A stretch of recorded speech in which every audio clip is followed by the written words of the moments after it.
आज से लगभग 5000 वर्ष पूर्व मार्गशीर्ष माह की शुक्ल एकादशी को महाभारत युद्ध में कुरुक्षेत्र की भूमि पर अर्जुन ने हथियार डाल दिए थे और श्री कृष्ण से कहा था कि प्रभु, मेरे सामने सभी भाई बंधु गुरु आदि खड़े हैं और मैं इन पर वार नहीं कर सकता, मैं युद्ध से हट रहा हूँ। अर्जुन के इस तरह से कर्म से विमुख होकर मोह में बंधने को श्री कृष्ण ने अनुचित ठहराया। अर्जुन को युद्ध के लिए तैयार हो जाए एवं सत्य को जान जाए, इस अभिप्राय से श्री कृष्ण ने उन्हें कुछ उपदेश दिया था। यही उपदेश गीता है। गीता के जीवन दर्शन के अनुसार मनुष्य महान है, अमर है, असीम शक्ति का भंडार है। गीता को संजीवनी विद्या की संज्ञा भी दी गई है। मनुष्य का कर्तव्य क्या है, इसी का बोध करवाना गीता का परम लक्ष्य है। श्री कृष्ण के इस उपदेश के बाद ही अर्जुन अपना कर्तव्य पहचान गए। फलस्वरूप उन्होंने युद्ध किया। सत्य की असत्य पर जीत हुई और कर्म की विजय हुई। गीता में कुल 18 अध्याय हैं और महाभारत का युद्ध भी 18 दिन ही चला था। गीता में कुल 700 श्लोक हैं। गीता में ज्ञान को सर्वोच्च स्थान दिया गया है।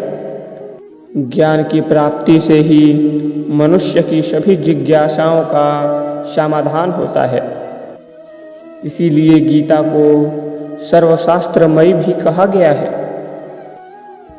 श्री कृष्ण ने अर्जुन ही नहीं, मनुष्य मात्र को भी यह उपदेश दिया है कि कर्म करो और फल की चिंता मत करो। फल की इच्छा रखते हुए कोई काम मत करो। जब इच्छित फल की हमें प्राप्ति नहीं होती है तो हमें बहुत दुख होता है। अतः सुखी रहना है तो सिर्फ कर्म करो, और वह भी निष्काम भाव से।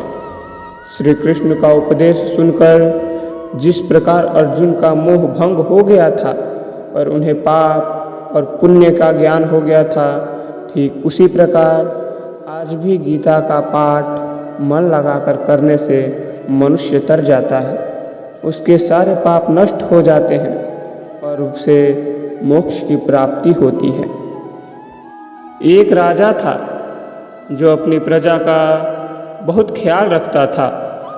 वह अपनी प्रजा के बीच जाता और उनकी समस्याओं को सुनता था। वह कोशिश करता था कि वह उनकी समस्याओं को दूर कर सके। उनकी कर्तव्य निष्ठा के चर्चे दूर दूर तक फैले हुए थे। एक बार राजा अपने राज्य में भ्रमण करने के लिए निकले, तब उनके कुर्ते का एक बटन टूट गया। यह देख राजा ने अपने मंत्री को तुरंत बुलाया और उसे आदेश दिया कि वो गांव से एक अच्छे दर्जी को बुला लाएं जो उनके कुर्ते का बटन लगा दे। यह सुन मंत्री ने गांव में दर्जी की खोज शुरू कर दी। संयोग से उन्हें एक दर्जी भी मिल गया। गांव में उसकी एक छोटी सी दुकान थी। उस दर्जी को जल्दी ही राजा के पास लाया गया। उस दर्जी ने राजा से कहा कि क्या वो उनके कुर्ते का बटन सिल सकता है। दर्जी ने कहा कि यह तो बड़ा ही आसान काम है। दर्जी ने अपने थैले से धागा निकाला और कुर्ते का बटन लगा दिया। राजा बेहद खुश हुआ।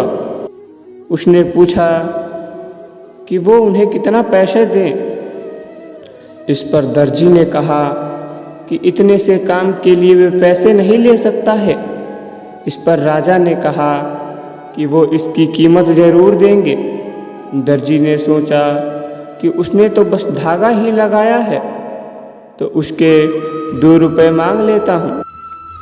फिर दर्जी ने सोचा कि राजा कहीं ये ना सोच ले कि इतने से काम के 2 रुपये तो गांव वालों से कितना पैसा लेता होगा। यह सब सोच समझकर दर्जी ने कहा कि वो अपनी इच्छा से जो भी देंगे वो ले लेगा। यह सुन राजा ने अपनी हैसियत के मुताबिक उसे 2 गांव देने का फैसला किया।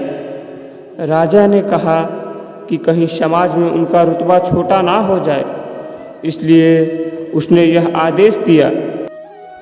दर्जी ने मन में सोचा कि कहाँ वो 2 रुपये मांग रहा था और कहाँ वो 2 गांव का मालिक बन गया।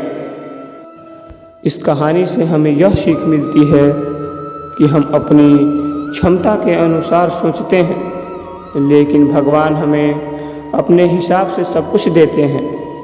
हम छोटा मांगते हैं और कई बार भगवान हमें उनके देने की क्षमता के आधार पर कुछ अच्छा और बड़ा देते हैं। इसलिए गीता में श्री कृष्ण ने कहा है कि कर्म करो, फल की इच्छा मत करो। यही इस कहानी का सार भी है। धन्यवाद। जय श्री कृष्ण।